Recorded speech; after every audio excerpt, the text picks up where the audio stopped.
perlu pakai masker. Amin. Ya, tujuan kita kan kita ingin hidup mempunyai dampak positif buat sesama kita. Kalau kita tahu kita sakit, kita mesti menjaga sesama. Amin. Waduh, saya sungguh bersuka cita pada siang hari boleh ada di tempat ini, dan pada saat saya mengikuti ibadah saya menangis terus. Saya begitu tersentuh dan terharu melihat begitu banyak anak-anak Tuhan yang sebangsa dengan saya, yaitu bangsa Indonesia, boleh berkumpul di tempat ini untuk memuji Tuhan. Itu luar biasa. Dan itu mengingatkan saya 20 tahun yang lalu ketika saya menemani suami, ya kita juga sama bekerja di negeri orang ya, di Shanghai. Dan pada saat itu kami juga datang ke satu persekutuan yang juga isinya orang-orang Indonesia. Jadi sebagai anak-anak Tuhan, privilege kita dimanapun kita berada di muka bumi ini, jangan pernah kita takut kalau kita bakal seorang diri. Kenapa? Karena di mana ada persekutuan, di sanalah ada saudara-saudara kita. Tepuk tangan untuk Kristus ya, yang luar biasa, yang sudah berjanji akan menyertai kita. Dan cara Tuhan menyertai kita adalah melewati saudara-saudara seiman kita, menjadi penghibur kita, menjadi penolong kita, dan menjadi penyemangat kita. Hari ini saya mau mengajak kita untuk berkenalan dengan seorang wanita, ya, dengan seorang wanita. Tapi sebelumnya mungkin ada yang mau kenal dulu dengan saya. Kan pepatah bilang kalau tidak kenal tidak sayang. Jadi saya mau disayang-sayang juga ya, supaya disayang, saya dikenal ya. Boleh nggak tayangkan, kemarin saya ada kirim cuplikan video ya, Pastor Ari ya. Ya, ini adalah buatan anak saya Felicia ya. Jadi saya biasa suka dimintain CV. Saya biasa Felicia bikinin mami dong yang lucu-lucu ya. Ya, supaya orang lihat CV-nya tuh lucu-lucu aja. Oke, nah baik, nanti akan diputarkan oleh Pastor Ari ya. Nah, saya hari ini datang dengan putri saya, Felicia, boleh berdiri? Nah, ini putri sulung saya. Udah pernah pelayanan di sini juga katanya ya, sama mantu saya yang paling ganteng sedunia. Ya, mereka juga pernah melayani di sini. Jadi saya terpanggil untuk melayani di sini ketika melihat mereka melayani. Saya bilang, kalian melayani di mana? Wah, ini di persekutuan orang Indonesia. Saya juga pengen dong sharing. Jadi saya tidak sedang mengajar, tapi saya mau menceritakan. Ya, menceritakan apa yang boleh saya alami sebagai seorang anak Tuhan bersama dengan Tuhan, berjalan dengan Tuhan di dalam padang gurun saya, sehingga boleh menjadikan saya ada hari ini bukan karena saya, tapi karena Tuhan kita yang dahsyat. Ada seorang wanita pada satu hari dia mau datang untuk menerima satu tawaran pekerjaan. Berarti kita lewat interview kan? Nah, pada saat dia berjalan keluar dari kamarnya, biasa kan anak-anak kos ya, dia baru tamat S1, dia baru keluar, kemudian dia mau cari pekerjaan, dia sudah pakai baju. Dia berpikir dia sudah memakai pakaian yang sudah paling cocok untuk datang wawancara. Begitu dia jalan keluar, ketemu sama satu orang teman. Temannya kemudian berkata, aduh, kamu ini Lani, namanya Lani ya, Jeng Lani gitu loh ya. Loh, kok bajunya kepanjangan, nggak pantas kamu itu pakai baju ini. Waduh, langsung si Lani melihat badannya. Oh ya, tidak pantas ya? Kalau tidak pantas bagaimana saya nanti bisa diwawancara? Akhirnya dia buru-buru balik lagi ke kamarnya dan dia ganti. Pada saat ini dia ganti pakaian yang roknya agak pendek. Dia pikir kalau panjang jelek, pendek bakal lebih cakep kan? Kemudian dia keluar dari kamarnya, lebih agak percaya diri. Begitu dia keluar dan turun tangga. Tadi sudah keluar kamar ketemu teman ya. Sekarang dia keluar kamar, berjalan lebih jauh, turun tangga, ketemu sama satu perempuan temannya lagi. Dan temannya berkata, ampun Lani, kamu mau kemana? Itu roknya kenapa kurang uang? Kurang uang katanya, jadi pakai rok kok pendek banget, nggak pantas katanya. Waduh, si Lani kemudian turunin roknya. Kenapa? Karena merasa nggak pantas. Akhirnya dia pun balik lagi ke kamarnya. Sampai ke kamar, kemudian dia buka lemari, dia cari bajunya. Kira-kira saya pakai baju apa ya yang hari ini kalau orang ketemu sama saya, pasti orang akan bilang, kamu cantik sekali. Dia kebingungan. Dia lihat yang ini kepanjangan. Dia lihat lagi sebelah ini kependekan. Pertanyaannya, sering gak kita begitu? Sering ya, kita seperti itu ya. Saya tadi malam, tiba-tiba itu anak saya keluar ya. Kemudian dia bawa baju itu, kita hari ini kembaran kan? Nah, dia tiba-tiba bawa baju, katanya, "Mama, besok Mama pakai ini, saya pakai ini ya." Dia taruh di kursi. Kemudian dalam hati saya berkata, besok saya mau sharing firman Tuhan nih. Saya kalau di Jakarta, kalau khotbah pakainya jas. Ini kok pakai baju begini? Waduh, untung. Makanya kenapa dikatakan firman Tuhan itu seperti pedang bermata dua. Ya, kena ke orang lain, kena ke kita. Langsung menyadarkan saya, hey, ingat ya, kamu bukan apa yang kamu pakai. Coba katakan, kamu bukan apa yang kamu pakai. Kamu bukan apa yang kamu pakai. Kamu bukan apa yang kata orang tentang kamu. Tapi apa yang kata Kristus tentang kamu. Boleh? Nah, sekarang Pak Soari sudah siap katanya. Yuk kenalan sama saya supaya nanti saya disayang-sayang. Silakan Pak Soari.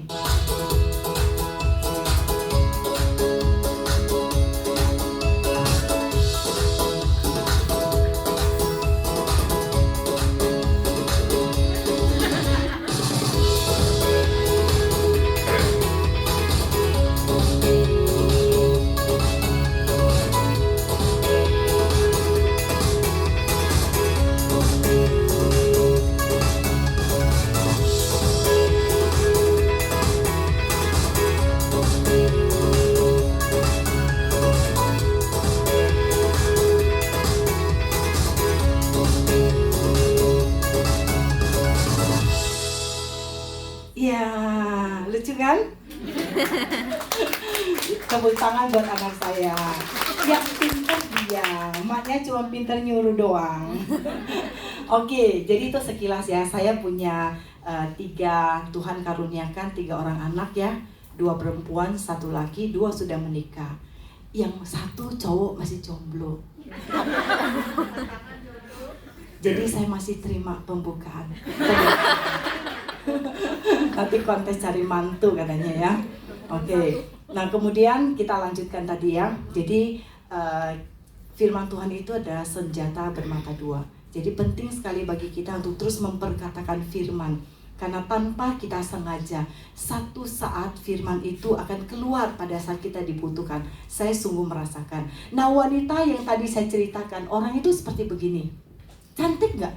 Cantik. Kayak gini, masih minderan. Ya, kayak gini kata orang Jawa, ada Jawa nggak di sini? Banyak ya. Kayak gini toh ayunya, masih aja minder. Dalam hidup kita, bukankah kita seringkali seperti itu? Kita mau berbuat ini, kita berpikir apa yang manusia katakan. Kita mau melakukan hal ini, kita akan melihat apa yang manusia nilai dalam diri kita. Kita seringkali lupa, who am I? Siapa sebenarnya saya ini? Kenapa? Bukan sesuatu hal yang salah ketika kita menjadi orang yang tidak percaya diri atau orang yang salah menilai diri kita.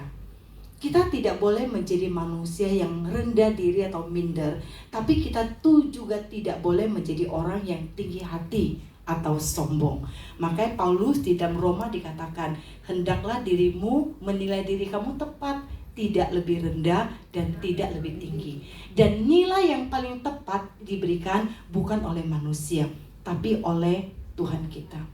Kenapa kita bisa seperti demikian? Saya akan melihat cerita hidup kita ya. Slide berikutnya kita akan lihat. Slide berikutnya. Maka Allah melihat segala yang dijadikannya itu sungguh amat baik. Jadilah petang dan jadilah pagi, itulah hari ke-6. Jadi ketika Allah menjadikan segala sesuatu, terakhir kali kan Allah membuat apa? Ingat gak ketika Allah menciptakan alam semesta ini? Tuhan menciptakan manusia. Dan ketika manusia itu sudah jadi, Tuhan bilang apa? Sungguh amat baik. Jadi kalau kita agak timpang sedikit, ya memang lahirnya udah begitu. Hidung kurang mancung, mata kurang belok, badan kurang tinggi, ya. Kemudian Tuhan bilang apa? Sungguh amat baik. Jadi di hadapan Tuhan tidak ada satupun ciptaannya yang kurang. Yang berkata kurang itu adalah diri kita dan sesama kita. Padahal siapa yang paling tahu tentang kita? Tuhan. Karena Dia yang menciptakan kita. Dan kita harus tahu kejadianku itu dahsyat dan ajaib. Kita sudah ditenun di dalam rahim ibu kita. Dan sudah seperti ini jadinya kita. Meskipun kita lihat gambar berikutnya, ada anak yang lahir jadi anak raja. Ada anak yang lahir dari keluarga yang sempurna, kata orang. Punya mama, papa di dalam pernikahan. Tapi ada anak yang coba kita lahir di pinggir jalan. Bahkan ada anak yang lahir kemudian ditaruh di jalan. Banyak cerita tentang kelahiran kita. Tetapi kita harus percaya, semua ada di dalam otoritas Tuhan. Bentuknya apapun, kita tidak bisa pilih. Ada anak yang lahir dari kondisi yang tidak diharapkan, dia diperkosa oleh laki-laki, ya, sehingga mengakibatkan dia hamil. Ibunya harus melahirkan bayi yang tidak diharapkan. Kenapa? Karena ini adalah hasil perkosaan. Bisa aja kita adalah salah satu di antaranya. Kita lahir karena hasil perkosaan. Kita lahir dari apa? Hubungan gelap, tidak menikah, kita lupa diri ketika kita berpacaran. Ya, kita hamil ditinggalkan oleh pacar kita. Sehingga kita harus menjadi bukmil sendirian. Kalau yang aktif lihat di YouTube, sekarang ada orang yang bangga ya, bisa bukmil katanya. Nah, anak di dalam kandungannya bukmil yang seperti itu, bisa pilih nggak? Saya nggak mau dilahirkan dengan begitu. Pengennya lahir yang langsung tuh, pakai crown. Betul? Betul ya? Tetapi, ada nggak di antara kita yang lahir sekarang ini, waktu kita di dalam perut ya, belum di perut deh, baru Tuhan rancangkan. Kita bilang, Tuhan, aku maunya lahir jadi anak Presiden Jokowi aja ya. Saya mau jadi anak Pak Surari aja. Ya. Nggak ada kan? Kita tahu-tahunya udah lahir. Emakku ya begitu, bapakku ya begitu. Kita nggak bisa pilih. Itu adalah otoritas Tuhan. Tapi, apakah anak yang lahir sudah dapat crown dengan anak yang lahir di jalanan kemudian dibuang begitu aja? Itu beda di hadapan Tuhan. Beda enggak? Ada enggak kita ngaku bilang, kok Tuhan tuh enggak adil ya? Kok ada yang lahir di ruang AC, ada yang cuma di jalanan, ada yang diselokan, ada yang di toilet, kan? Ada yang lahir di rumah sakit bintang 5, ya. Tapi ada yang cuma diselokan doang. Pernah gak kita itu seolah-olah bilang Tuhan itu gak adil? Kenapa ada yang seperti itu? Wajar ya kalau kita mempertanyakan tersebut. Kenapa? Ini realita yang kita hidup. Maunya kita manusia yang berdosa. Ini kan maunya enak-enak, betul kan? Jadi kalau kita anggap yang gak enak-enak tuh sepertinya, ya Tuhan itu yang gak adil. Aku kerja pagi, siang, sore, malam, statusku ya tetap aja PRT. Kan? Kalau kita melihat diri kita dari status pekerjaan kita, dari status sosialnya kita, maka kita tidak akan pernah punya hati yang grateful kepada Tuhan. Kenapa? Karena kita membandingkan diri kita. Hidup kita itu cuma satu kali. Mau dia raja, mau dia ratu, mau dia penguasa apa, mau dia pembantu, semua hidup cuma satu kali. Dan waktunya Tuhan yang tentukan. Nggak ada raja yang kayanya seabrek-abrek ya, terus bisa bilang, Tuhan aku mau beli 2 hari nyawaku. Nggak bisa. Nggak ada itu. Mau beli pakai apapun nggak bisa. Ya, nah kalau kita sudah menyadari bahwasannya harga diri kita tidak ditentukan oleh semuanya itu, kita harus menjadi pribadi yang seperti apa?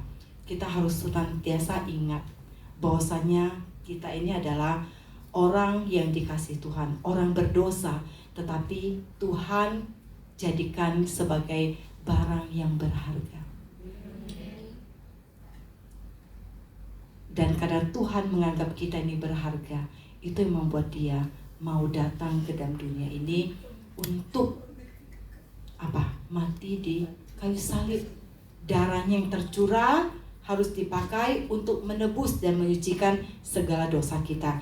Dan setelah itu selesai yang namanya acara dosa-dosa kita, ketika kita mau menerima Dia sebagai Tuhan dan Juru Selamat kita. Apa pesan moral dari hal yang saya sampaikan kepada setiap kita, termasuk pada saya? Kenapa saya begitu rindu untuk men-sharingkan hal ini? Karena di dalam kehidupan kita sebagai anak Tuhan, pada saat kita terima Kristus, kita itu tidak langsung naik ke sorga. Betul ya? Gak ada kan hari ini Pastor Ari membaptis orang, kemudian dalam nama Tuhan Yesus, hilang dia udah langsung ke sorga. Kalau misalkan ada, itu kan berarti hidup kita udah selesai, betul kan? Nah, tetapi setelah kita terima Tuhan, kita itu masih melewati namanya proses, ya, proses pengudusan untuk menjadi pribadi yang lebih serupa dengan Tuhan. Dan pada akhirnya kita selesai hidup kita boleh ketemu sama Tuhan dan berkata, I'm finished. Saya sudah selesai Tuhan, ya, dan Tuhan bilang finishing well, sudah selesai dengan baik. Ya, mari masuklah, sudah tersedia tempat bagimu. Itu yang kita rindukan dan kita inginkan. Betul? Ada yang mau seperti itu? Ada? Nah, saya sudah jadi anak yatim sejak berumur 10 tahun. Dan saya tidak ngerti apa maksud Tuhan. Karena dari background keluarga saya, tidak mungkin saya menjadi seorang Kristen. Kenapa? Papa saya adalah orang yang paling anti kalau ngomong Kristen. Saya lahir dan papa saya itu anggap saya itu anak hoki. Kenapa? Karena begitu lahir, papa saya itu usahanya tuh berkembang luar biasa. Maka dia sayang luar biasa dengan saya. Dan saya ingat sekali ketika saya berumur 9 tahun, saya bertemu dengan seorang pedagang kue. Ya, seorang pedagang kue. Jadi apapun pekerjaan kita, Tuhan bisa pakai kita untuk memenangkan jiwa. Ya, kita ingatkan hari ini firman Tuhan ya. Sesungguhnya setiap kita berhutang Injil kepada Tuhan. Apa yang sudah kita terima tidak untuk kita, tapi untuk kita sebarkan. Jadi dengan proses yang sederhana Tuhan pertemukan saya dengan Tuhan melalui gadis penjajah kue ini. Papanya bangkrut sehingga dia pindah rumah di depan rumah kami, ngontrak. Dan mamanya tiap hari bikin kue. Dan dia sebelum sekolah selalu dia jajakan kue. Satu tangan dia pegang tas, satu tangan dia pegang keranjang jual kue. Dan mama saya adalah orang yang sangat murah hati. Jadi setiap pagi dia selalu panggil anak itu datang untuk beli kue dengan dia. Makan tidak makan mama saya pasti beli kue itu. Saya ingat betul ya. Nah kemudian anak itu juga tetap jualan hari Minggu dan tetap bawa tas. Saya tanya dia, kamu kok hari Minggu ke sekolah? Saya nggak sekolah. Dia bilang, iya saya sekolah Minggu. Saya tanya, apa itu sekolah Minggu? Ih enak loh sekolah Minggu. Tiap Natal kita dapat hadiah. Wah anak kecil ya. Ya dia pokoknya Natal dapat hadiah ya. Saya bilang, saya mau juga dong sekolah Minggu gitu. Akhirnya saya pun ikut dia. Sejak itu Tuhan tangkap saya sampai hari ini.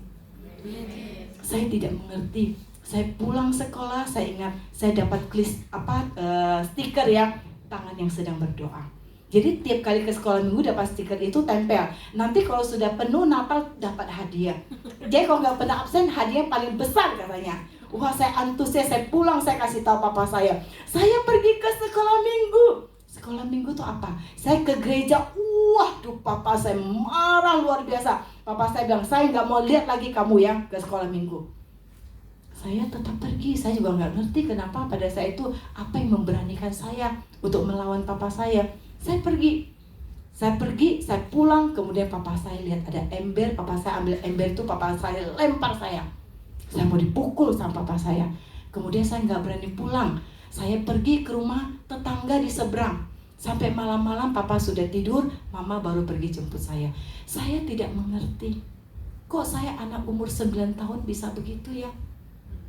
Bisa punya keinginan yang begitu besar. Pak Ari tadi terus mengingatkan kita, Roh Kudus. Kalau kita sudah ditangkap oleh Tuhan, ya kita sudah gak bisa ngapa-ngapa. Seperti kita lihat Saul yang diubahkan menjadi Paulus. Kita gak ngerti rancangan Tuhan. Tapi kalau misalkan saya bisa memilih, mungkin saya akan memilih lahir dari keluarga Kristen. Ya, yang tadi kita nggak bisa pilih. Setelah itu, tahun berikutnya, papa saya dipanggil oleh Tuhan. Saya menjadi orang pertama yang Tuhan panggil dalam keluarga saya untuk percaya pada Kristus. Sejak saat itu, saya tidak pernah tidak gereja. Saya terus pergi ke gereja. Ya, mama saya begitu terpuruk karena mama saya adalah wanita yang sederhana, punya anak 8, ya. Papa saya tiba-tiba meninggal sehingga dia susah sekali untuk membesarkan kami. Dan sejak umur 13 tahun saya sudah berjuang untuk membiayai sekolah. Jadi saya ingat betul waktu saya SMP itu saya sudah ngajar. Ya, ngajar teman, ngajar anak kecil les. Kenapa? Untuk dapat uang buat biaya sekolah. Jadi dari kecil. Itulah yang kita katakan di dalam kehidupan kita sebagai anak-anak Tuhan. Banyak hal yang disebut dengan unexpected journey. Ada kejadian-kejadian dalam hidup kita yang tidak pernah kita harapkan itu terjadi. Saya yakin setiap yang ada di sini juga tidak menyangka hari ini bakal di sini, bukan? Gak ada yang rencanakan dari umur 7 tahun, 8 tahun, 10 tahun saya itu bakal ke Hong Kong loh, bakal ketemu sama Pastor Ari loh. Gak pernah menyangka kan? Itulah rancangan Tuhan dalam hidup kita. Banyak padang gurun yang kita hadapi, ya, yang kita tidak mengerti mengapa itu terjadi. Tetapi semua itu Tuhan izinkan terjadi dalam kehidupan kita untuk memproses kita sehingga kita boleh mengalami dia. Saya kalau flashback hidup saya betul-betul hanya bisa bersyukur dan bersyukur pada Tuhan. Kenapa? Karena saya tidak punya background dari keluarga yang bisa membina saya secara kerohanian. Tidak ada environment yang bisa membawa saya dekat pada Tuhan. Karena orang-orang di sekitar saya adalah orang-orang yang tidak percaya pada Tuhan. Dan orang-orang yang selalu discourage saya, tidak memotivasi saya untuk mengikut Tuhan. Tetapi saya percaya ketika Tuhan sudah memegang tangan kita, kita mau melepaskan pun tidak bisa. Kita tidak bisa melepaskan tangan kita. Karena ada saja cara Tuhan untuk memegang kita. Dari saya remaja, saya dipertemukan dengan banyak mentor yang terus membina saya. Pada saat saya pemuda, saya dipertemukan dengan gembala-gembala pemuda yang sangat punya hati melayani kami, membimbing kami, dan sampai generasi kami banyak sekali yang menyerahkan diri menjadi hamba Tuhan full time dan terus mengingat hamba Tuhan ini yang sudah membina kami dari anak kampung tinggal di Pontianak yang tidak pede, ya. Terus kemudian dia mengubah citra diri kami. Kalau ingat bahwasanya setiap kalian ini adalah anak-anak Tuhan, ya, bukan berarti ketika kalian ada di tempat ini kalian tidak bisa untuk compete dengan anak-anak yang di kota segala macam. Dia terus membina kami dan menanamkan bahwasanya ingat setiap kita berharga di mata Tuhan. Berharga di mata Tuhan. Saat ini ada nggak di antara kita yang mungkin merasa, kenapa saya kok hari ini menjadi seperti ini? Kenapa saya tidak seperti yang lain? Saya mau mengajak kita untuk melihat satu cuplikan video, ya, yang lucu tapi menggambarkan diri kita. Ya, jadi ini semua adalah satu realita tentang kehidupan kita supaya kita diingatkan siapa diri kita. Karena pada saat kita tahu siapa diri kita, maka kita akan lebih gampang untuk apa? Untuk melangkah hari lepas hari menjalani padang gurun yang Tuhan izinkan di dalam kehidupan kita. Karena ketika kita tidak mengenal diri kita, kita bisa seperti wanita yang tadi berjalan keluar dari kamar. Ya, setiap langkah kita selalu kita anggap itu salah. Setiap langkah kita akan anggap itu kurang tepat. Kenapa? Karena kita dasarkan bukan pada apa yang Tuhan ajarkan dan apa yang menjadi kehendak Tuhan, tapi apa kata manusia tentang kita. Ini lucu-lucu biar kita nggak ngantuk ya. Boleh nggak putarin video anak kecil? Pakai bahasa Inggris ya. Am I beautiful, Mama? Saya His cantik, mama Mama. responded, "Of course you are beautiful, Tralala. Why are you asking me?" Because some other animals were making fun of the way I looked. They said I was not beautiful. They said I didn't fit in. They didn't like my stripes or my color. Tralala cried, remembering all the hurtful things the other animals said about his appearance. Mama, I don't want to be a tiger anymore. I want to be a zebra with black and white stripes, or a brave lion with a shaggy mane, or a gorilla who is loud and strong. Mama Tiger wiped Tralala's tears. She brought Tralala in front of the mirror and said, "I want you to look in front of the mirror and tell yourself, I am beautiful. I am unique. I am loved. I am perfect just the way I am. I am enough." Tralala, you have to believe in these things about yourself because it's true. And when you realize that, you will also be able to see it in others. Tralala asked, Mama, are zebras and lions and gorillas beautiful, unique, loved, perfect as well? Mama Tiger responded with a question. "What do you think, Tralala?" Yes. Lord Tralala. "Well, if you think that about other animals, then you should believe that about yourself."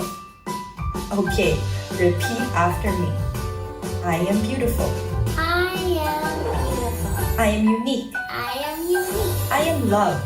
I am loved. I am perfect just the way I am. I am perfect just the way I am. I am enough. I am enough. Tralala hugged his mama and said, "Thank you." Tepuk tangan dong.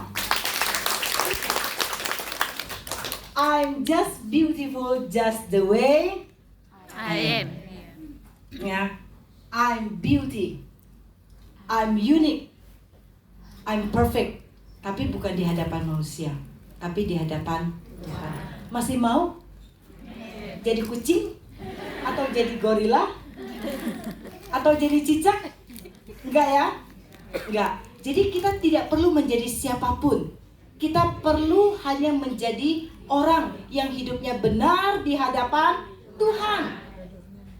Hidup yang berdasarkan standar dari Tuhan. Tetapi hal ini seringkali sangat mengganggu kita ketika kita itu menuntut diri kita dan orang-orang di sekitar kita menuntut diri kita untuk sempurna. Kita seringkali suka salah mengasumsikan dengan kata sempurna. Ya, Tuhan bilang kita ini ciptaan yang sudah sempurna di hadapan Tuhan, tidak ada kurang, baik, unik. Ya, tapi bukan berarti kita manusia yang tidak melakukan kesalahan. Betul? Ada di sini yang tidak pernah melakukan kesalahan? Ada? Ada. Ada di sini yang tidak pernah punya masalah?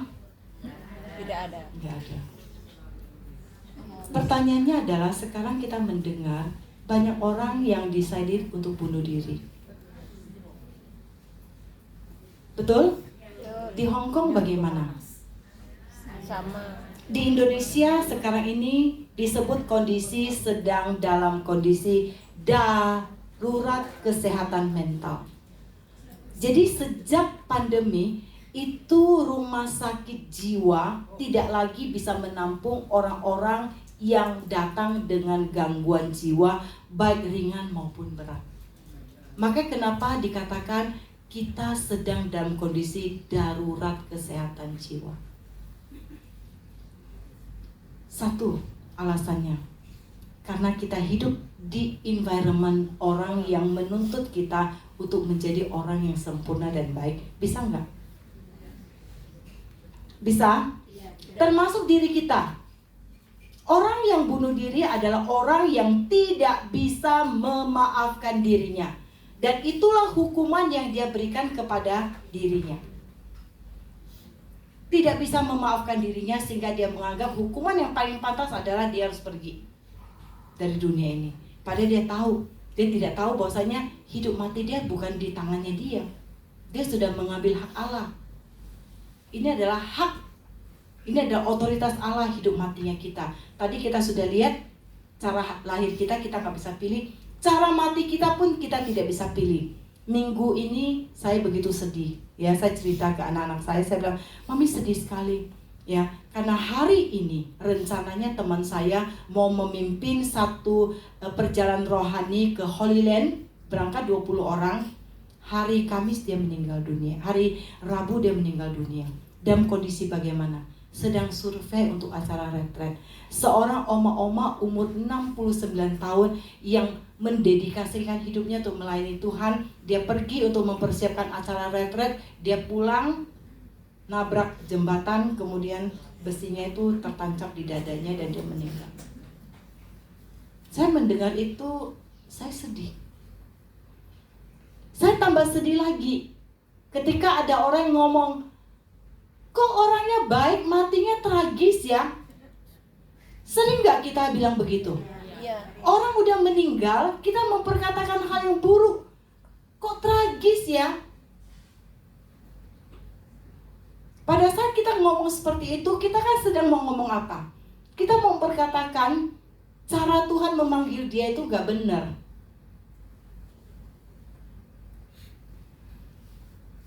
Saya terdiam, saya sedih, ada rasa kehilangan, itu sama manusiawi. Jadi kalau ada orang meninggal, ada yang bilang, kamu jangan nangis, ya, kamu gak boleh nangis, kan dia sudah pergi ke surga. Iya, kita tahu, tapi manusianya kita, itu ketika kita merasa kehilangan, kita mesti ungkapkan perasaan kita. Nah, untuk punya jiwa yang sehat, yang baik, kita harus tahu bagaimana cara mengungkapkan perasaan kita. Kalau kamu senang, katakan kamu senang. Kalau kamu tidak senang, kamu katakan tidak senang. Tetapi dengan cara yang baik. Maka dikatakan firman Tuhan, kita harus menegur dengan kasih.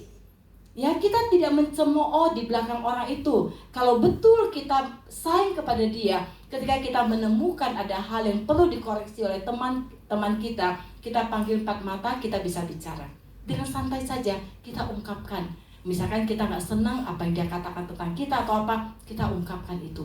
Tapi kita harus belajar mengungkapkan perasaan kita. Baru kita bisa punya jiwa yang sehat. Nah, pada saat saya melihat dia begitu, saya merasa sedih. Kemudian saya tulis, ya di dalam kan ada grup ya. Saya bilang, saya nggak bisa ngomong apa-apa. Saya yang merasa sangat kehilangan. Dan saya mengingat hal yang indah. Saya ingat dia itu adalah orang yang mendandani saya waktu saya menikah 33 tahun yang lalu. Ya, dia adalah orang yang mendandani saya dan membuatkan baju pengantin saya 33 tahun yang lalu. Jadi kita ingat hal yang baik tentang orang. Itu yang akan membuat jiwa kita sehat. Ya, berpikir yang baik, berkata yang baik, dan melakukan yang baik. Berkatakan yang baik, indah dan benar. Pikirkan hal yang indah, yang baik dan yang benar. Ya, dan kita melakukan hal tersebut. Itu yang akan membuat hidup kita itu mempunyai kesehatan yang mental yang baik. Makanya kenapa hari ini hal yang mau saya sharingkan adalah tentang siapa diri kita. Bahwa kita ini adalah ciptaan Tuhan yang sempurna di hadapan Tuhan, dan kita diciptakan serupa dengan gambar. Jadi kalau misalkan ada orang bilang kamu buruk secara rupa, terus kita bilang apa? Besok kita langsung operasi plastik ya? Hah? Habis setelah operasi plastik, orang bilang, ih cakepan dulu, saya operasi lagi, saya balik kayak dulu. Nggak bisa, ya. Oke, jadi kita jangan mudah terpengaruh. Kenapa? Karena sangat subjektif. Ya, kita harus ingat bahwasanya I'm beautiful just the way I am. Ya, saya ini unik. Tidak ada satupun dari kita yang sama. Even kembar pun tidak ada. Ya, dan di dalam kehidupan kita bertemu dengan banyak macam ragam orang. Kenapa? Karena temperamen itu Tuhan yang beri. Ada anak yang luar biasa galaknya, ada anak yang tenang dan diam. Kita juga bertemu dengan orang seperti itu, bukan? Ya. Betul ya. Nah, kenapa kita bertemu dengan orang seperti itu? Kita bilang, Tuhan, kok aku diketemuin sama bojo kayak gitu ya. Menggenaskan, apes ketemu dia katanya ya. Apes ketemu dia, ya kapok. Ingat, semua yang Tuhan jadikan itu indah. Ya, Tuhan itu menaruh orang-orang buat kita, itu tuh bentuk kita. Kalau kita diketemukan sama orang yang galak, Tuhan mau melatih kita jadi orang apa? Sabar. Kalau kita diketemukan sama orang yang pelit, Tuhan mau mengajarkan kita apa? Murah hati. Pas hari saya bangga sekali, jemaatnya luar biasa loh. Pinter-pinter semua ya, pinter-pinter semua. Jadi kita udah tahu, jadi setiap ada teman kita yang kita ketemu seperti itu, maka kita harus tahu kita ini sedang dibentuk. Jadi kalau nyem cerewet, maka Tuhan bilang kamu sedang dibentuk untuk menjadi apa? Pendengar yang baik. Setuju? Iya. Nah, semua itu kita tahu kan? Tahu kan? Tahu. Tapi cukup gak sampai di sini? Tahu. Ini kalau bahasa psikologi bilang kognitif kita, akal kita udah diisi, tahu banyak firman. Sekarang bagaimana caranya ini turun ke sini sehingga tangan dan kaki bisa melakukannya. Kita perlu apa? Perlu apa? Roh Kudus. Ya, kita perlu Roh Kudus. Untuk apa? Touch, menyentuh hidup kita, afeksi kita. Sehingga apa yang kita tahu yang tadi yang saya ngomong ya, ketemu orang yang galak kita diajar sabar. Jadi untuk kita bisa sabar kita perlu Roh Kudus. Kalau kita nggak mampu, Tuhan tolong saya. Saya tahu kamu ketemuin saya sama orang yang super cerewet luar biasa. Ada teman yang seperti begitu? Ada teman yang nyebelin banget nggak? Ada nggak teman yang kayak tadi tuh begitu turun di bawah kepanjangan, kependekan, ada nggak? Banyak. Ya. Nah, kalau kita ketemu seperti itu, ingat kita sedang dibentuk. Jadi bukan kita bilang, Tuhan kenapa gue dipertemuin sama orang begitu. Itu artinya kita cuma tahu, tapi kita nggak mau melakukan. Ya, saya mau cerita ke ibu-ibu ya, kan pasti semuanya suka dengan cerita. Ada sepasang Romeo and Juliet pacaran. Di sini kok saya lihat yang cowok sedikit ya Mas Hari ya. Kenapa? Pas Hari paling ganteng ya. Waduh. Ada satu pria juga. Oh, bukan ya? Ini pria kan? Hari ini ada saingan Pastor Ari ya. Ini mereka ini sedang menjalin satu relasi ya, pacaran nih ceritanya.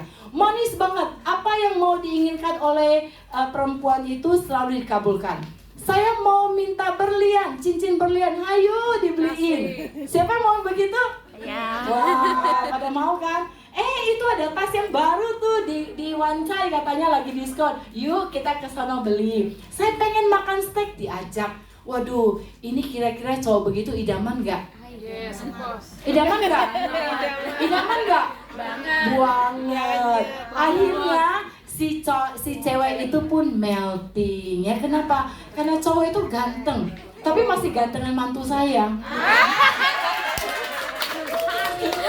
Masih gantengan mantu saya, masih gantengan suami saya gitu ya. Itu cowok tuh ganteng dan dia itu seorang yang rajin bekerja sehingga dia secara finansial sangat oke. Akhirnya perempuan itu pun melting dan ketika dia dilamar dia bilang yes I do tanpa pikir lagi. Ya, ketika dia tanya, will you marry me? Mau nggak kamu menikah sama saya? Sambil bawa bunga, kemudian berlutut. Waduh, kira-kira kalau di sini kalau digituin gimana rasanya? Melting, ya. Dia langsung bilang, yes I do. Akhirnya mereka pun menikah di hadapan Tuhan dan di hadapan manusia mereka berjanji. Setelah menikah, tahu apa yang terjadi? 6 bulan kemudian si laki-laki itu jatuh sakit. Dia dinyatakan kena penyakit autoimun. Tiba-tiba lemas di persendian dan tidak bisa ngapa-ngapain. Dia tidak bisa lagi bisa bekerja. Ya, tiap hari dia hanya tidur di atas tempat tidur. Dan ketika wanita itu bilang, saya mau makan steak di saya lagi, aku gak bisa. Dia sakit. Dia tertidur dan badannya lemas. Ya, wanita itu 1 minggu dia masih bilang, Mas mau minum apa saya bikinin, mau makan apa saya bikinin. Tapi nanti sudah masuk bulan pertama, dia sudah bilang, makan apa? Kemudian setelah 6 bulan menemani suami yang lemas begitu, pesan Gojek. Dia sudah kehabisan kesabaran. Kenapa? Karena selama ini dia begitu di entertain. Ya, dia tidak bisa lagi marah suaminya. Akhirnya dia pun keluar dan dia ketemu dengan seorang pangeran yang dia sebut Prince Charming. Laki-laki itu seperti begitu menarik hatinya sehingga dia melupakan dengan Prince Charming yang dia puja-puja pada saat dia bilang yes I do itu. Will you marry me? Ya, kalau sekarang will you marry me, dia bilang yes I do lagi. Ya, sehingga dia pun pergi dengan laki-laki yang bukan suaminya. Dan pada saat dia mau meninggalkan suaminya yang sedang sakit itu, dia berkata, saya sudah gak bisa tinggal dengan kamu lagi. Saya capek merawat kamu yang sakit-sakit ini. Saya mau pergi saja. Dia ambil bajunya, dia siapin dalam koper. Kemudian suaminya itu dengan lelah dan dengan keletihan dia bilang, jangan pergi. Jangan pergi, jangan pergi. Dengan menangis dia tarik istrinya. Kemudian istrinya menghempaskan tangan suaminya, pergi.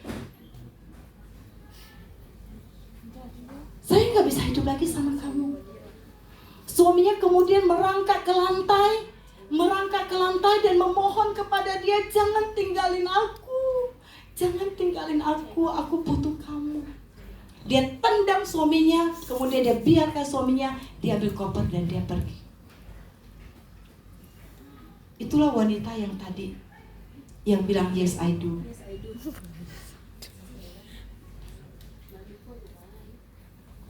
Laki-laki itu tidak berdaya, dia hanya bisa menerima. Tapi dia adalah anak Tuhan yang baik. Di dalam kesedihannya, dia hanya bisa berdoa untuk istrinya yang meninggalkan dia. Kemudian istrinya pun pergi dengan laki-laki yang dianggapnya Prince Charming-nya dia. Tahu apa yang terjadi? Laki-laki itu ternyata membawa dia ke rumah bordir, ke tempat pelacuran. Karena dia cantik, dia dijadikan pelacur. Dia dijadikan pelacur dan dia harus melayani banyak sekali laki-laki yang datang silih berganti di dalam hidupnya. Dan terjadi apa? Satu hari dia terkena penyakit kelamin sehingga tubuh dia semuanya mengeluarkan borok. Ya, ada banyak sekali bisul yang keluar dan mengeluarkan bau yang luar biasa. Laki-laki yang dianggap Prince Charming melihat kondisinya seperti itu, maka ditendang dari tempat pelacuran. Kenapa? Karena sudah tidak laku lagi. Apa yang bisa dilakukan oleh wanita yang tidak setia ini, yang meninggalkan suaminya dalam keadaan sakit? Dia hanya ingat siapa keluarganya dia. Dia minta pulang ke rumahnya dia.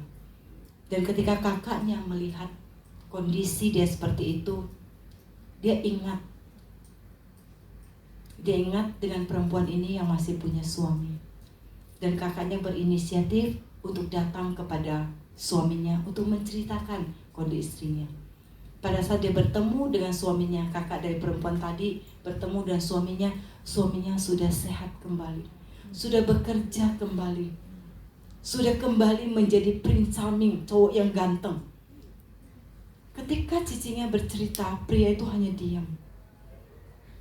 Kalau kita didatangi dengan kisah seperti itu, kalau kita ini adalah cowoknya dan sudah dalam kondisi yang sudah baik lagi, sudah berhasil lagi, sudah kembali gagah lagi, dan kita ingat bagaimana cara kita didorong, bagaimana cara kita ditendang dan kita diabaikan, kira-kira bagaimana reaksi kita?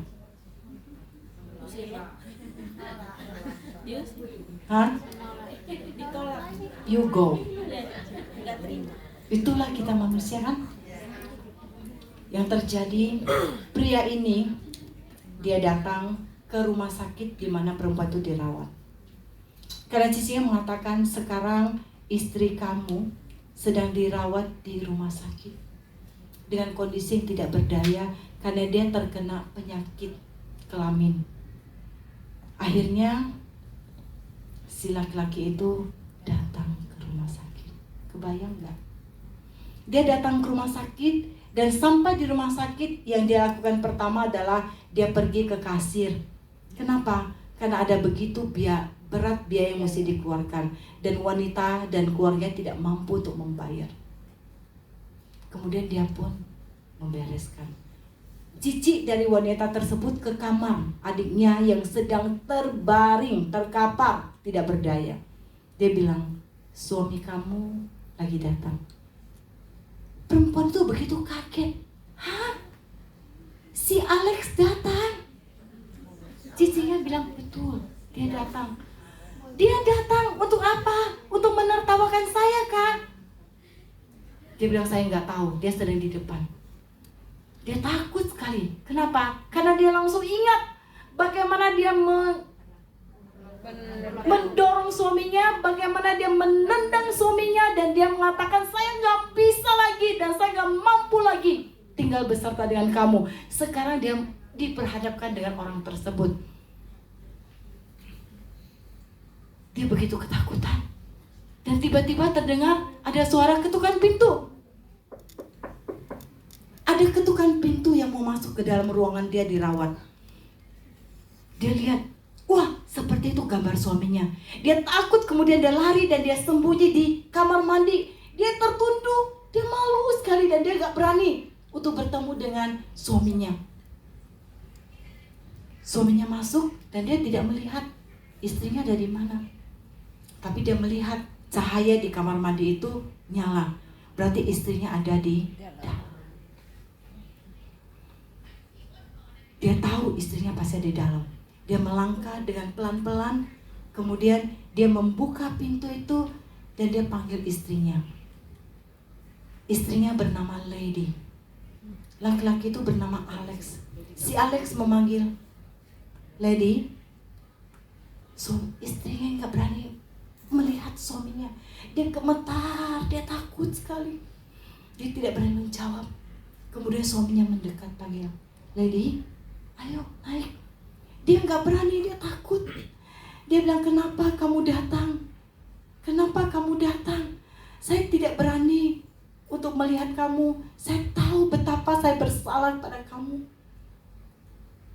Dia tidak berani untuk maju. Suaminya mendekat lagi, kemudian dia merangkul dan mengajak dia untuk berdiri. Perempuan itu menangis, meraung-raung, katanya, mengapa Alex kamu datang kepada saya? Saya sangat tidak layak. Suaminya Alex yang ganteng merangkul dia yang bisulan. Gelo ya nih laki ya. Ya betul kan, kalau kita kan bilang, tak tendang kamu kemana-mana gitu kan. Itu kan manusia berdosa, kita begitu kan. Betul, apalagi kalau kita cerita gimana dia pergi sama laki-laki lain. Oh, saya aja panas kok. Itulah kita manusia. Si Alex berdiri, dia merangkul. Lady, yuk kita pulang. Saya sudah menyelesaikan administrasi rumah sakit. Lady menatap, Alex, kamu masih mau dengan saya? Saya manusia yang paling kotor. Saya manusia yang paling hina dan saya tuh tidak layak sama sekali untuk dicintai lagi. Kamu lihat, saya terkena penyakit kelamin dan tubuh saya semua rusak. Kamu masih mau menerima saya? Tahu jawaban Alex apa? Tahu?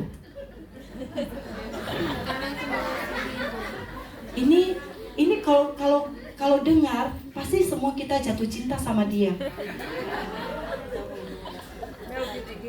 Dia berkata satu hal,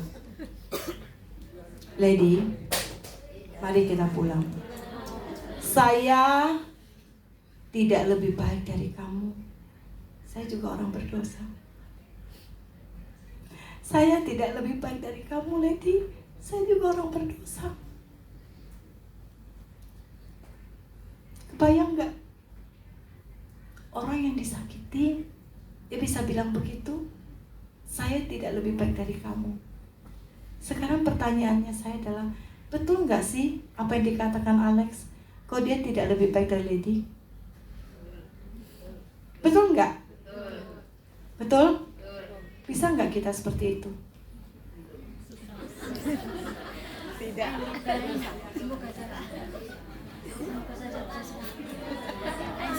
Ya, semoga saya bisa. Amin. Ya. Itulah who am I? Siapa diri kita? Kita harus ingat, kita ini adalah orang berdosa.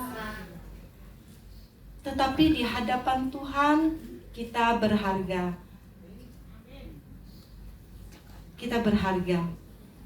Engkau dan saya di hadapan Tuhan berharga. Mengapa kita perlu tahu kita adalah orang berdosa? Supaya kita pada saat dalam kondisi yang kita sebut unexpected journey, dalam kondisi yang terpuruk seperti Lady, yang sudah seperti orang yang tidak punya harapan lagi, ya, kita ingat kita tetap berharga di hadapan Tuhan. Ya. Dan kalau kita dipertemukan dengan orang seperti itu, jangan pernah merasa diri lebih baik. Saya begitu sedih karena kenapa banyak gereja itu tidak menjadi rumah buat anak-anak Tuhan. Kenapa? Orang pakai baju pendek sedikit diomongin di gereja. Orang cerai dimusuhin. Orang galak dikit nggak mau ditemenin. Orang punya masalah, kalau diomongin jadi empang, bukan jadi ember lagi digosipin.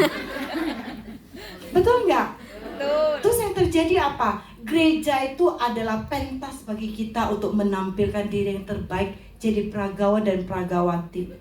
Kita menjadi orang yang ke gereja datang pakai apa? Topeng. Supaya apa? Diterima. Padahal kita tahu kita ini orang berdosa. Kenapa? Dan kita itu punya potensi untuk jatuh dalam dosa.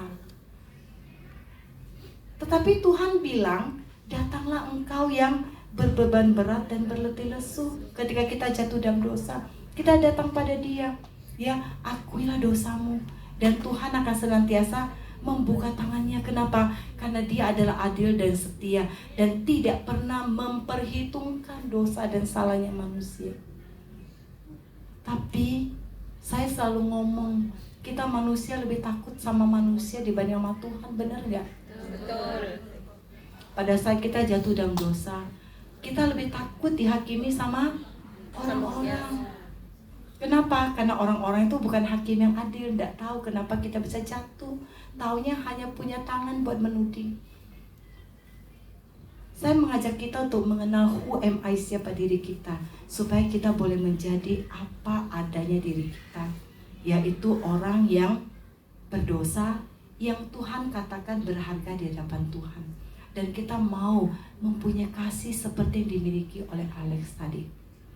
Kasih yang walaupun, kasih yang meskipun kau pergi meninggalkan saya, walaupun engkau telah meninggalkan saya, tapi saya tetap mengasihi kamu. Bukan kasih yang karena kamu baik, aku baik. Kamu traktir aku 10, besok aku traktir kamu 20 loh. Kamu udah traktir aku, ya jangan harap.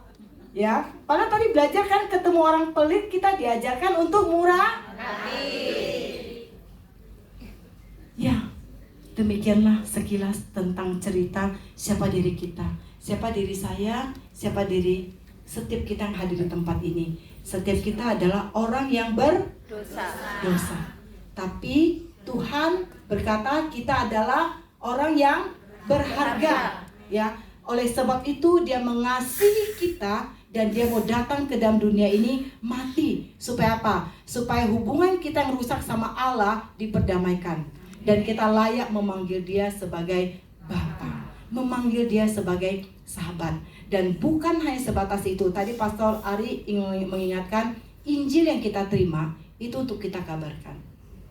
Kebaikan yang Tuhan sudah berikan pada kita untuk kita alami, itu tidak berhenti di kita. Kita harus tebarkan kasih yang sudah kita terima. Sama seperti Alex, kita harus punya pribadi yang menyadari siapa diri kita. Saya tidak lebih baik dari kamu.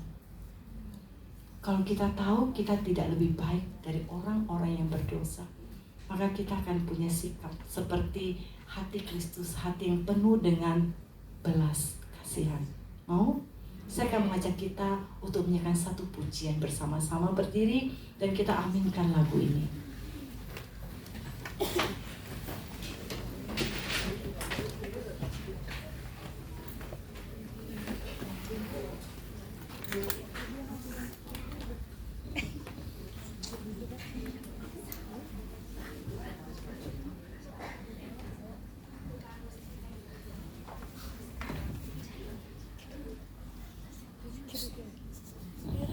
Di dalam Yesaya pasal 43 ayat yang keempat berkata, bahwasanya kita sangat berkenan oleh karena engkau berharga di mataku dan mulia, dan aku ini mengasihi engkau, maka aku memberikan manusia sebagai gantimu dan bangsa-bangsa sebagai ganti nyawamu. Oleh karena engkau berharga di mataku dan mulia. Oleh karena engkau berharga di mataku dan mulia. Katakan, aku berharga dan aku mulia di hadapan Tuhan. Katakan, aku berharga di mata Tuhan. Engkau berharga di mata Tuhan. Mari kita nyanyikan pujian ini bersama. Boleh saya minta yang altar itu maju ke depan, nyanyi sama saya, singer-singernya. Tadi banyak sekali yang pinter nyanyi ya. Saya sangat diberkati ya dengan worship leader hari ini, singer, pemain musik. Saya sangat terpesona. Ketika saya terpesona, saya ingat lagu Terpesona, aku terpesona. Wah, lanjut ya. Langsung jempolnya. Terpesona, aku terpesona. Pakai kuning lagi, luar biasa kan? Ya, kita nyanyikan pujian ini bersama. Hidupmu berharga. Kita pakai YouTube ya.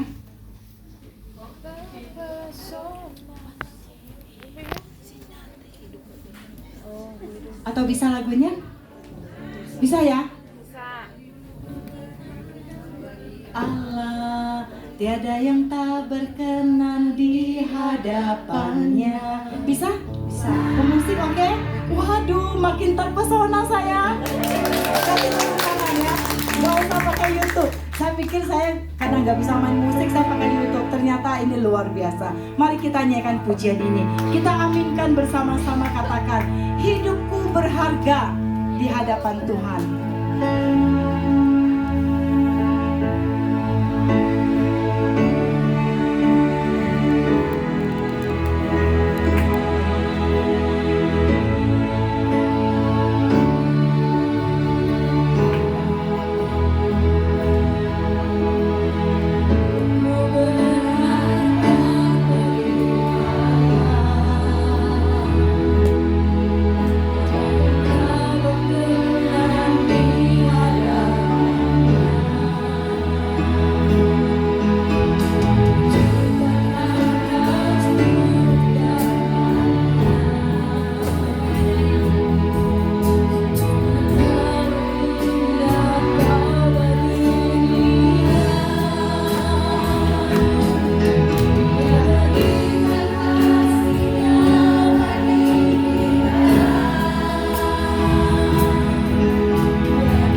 mau mengajak setiap kita untuk berdiam diri di hadapan Tuhan. Mungkin pada saat ini kita diingatkan dengan hal-hal buruk yang terjadi pada masa lalu kita.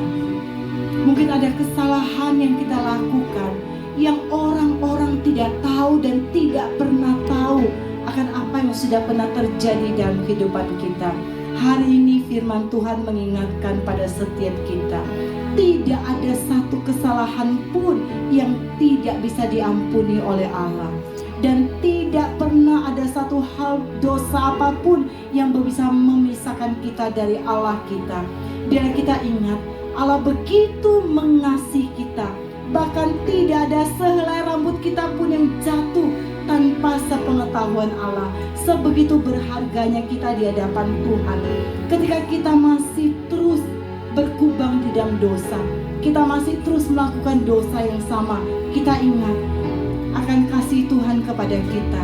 Dan kita mau memohon kepada Roh Kudus untuk memimpin hidup kita, membimbing langkah, menuntun langkah kita untuk berjalan semakin serupa dengan apa yang Tuhan mau dan seturut dengan apa yang Tuhan inginkan, sehingga kita boleh sungguh-sungguh menjadi anak Tuhan yang berkenan kepadanya. Dan ingat, Tuhan senantiasa terbuka tangannya untuk mengampuni dosa dan kesalahan kita. Tidak ada satu hal dan perkara pun yang tidak bisa kita datang kepada Dia. Dan kalau kita terikat kepada rasa sakit hati kita yang begitu dalam kepada seseorang yang menyakiti kita, mungkin itu berulang-ulang terjadi sehingga membuat kita nggak bisa bertumbuh dan merasakan Tuhan dalam hidup kita.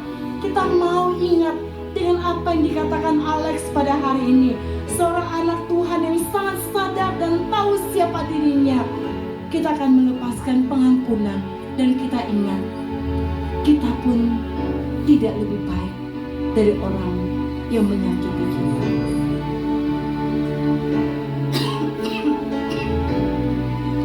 Datanglah kepada Tuhan, karena Tuhan berkata setiap kita berharga, dan tangannya selalu terbuka untuk merangkul dan menyambut kedatangan kita.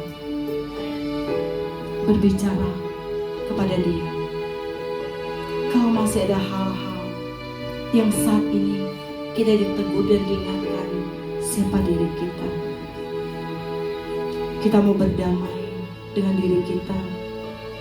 Kita juga mau berdamai dengan orang-orang di sekitar kita.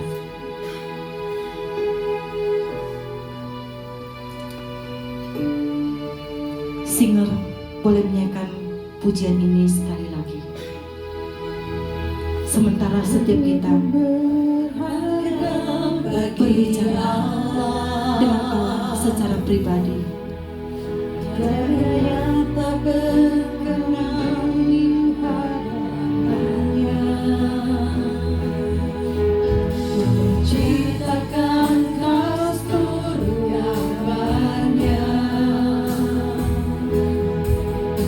Terlalu indah kau bagi Dia. Dia berikan kasih-Nya bagi kita.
saudara dan saya berharga di hadapan Tuhan. Silakan duduk. Berikan tepuk tangan untuk penata layan kita pada hari ini. Terima kasih, Tuhan memberkati dan Tuhan terus pakai dengan lebih luar biasa. Saya mau foto dong sama yang ini, sama yang main musik segala macam. Ya, saya mau cerita ke seluruh dunia. Hari ini saya ketemu sama satu tim pelan musik yang luar biasa ya.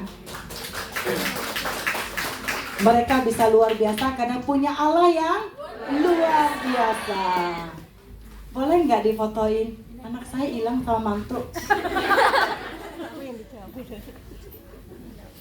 Pastor Ari boleh ya? Maaf ya Pastor Ari. Diminta-minta ya.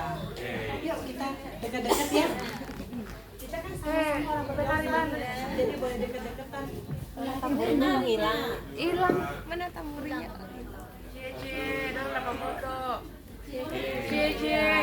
Terima kasih, Tuhan memberkati. Baik. Saudara,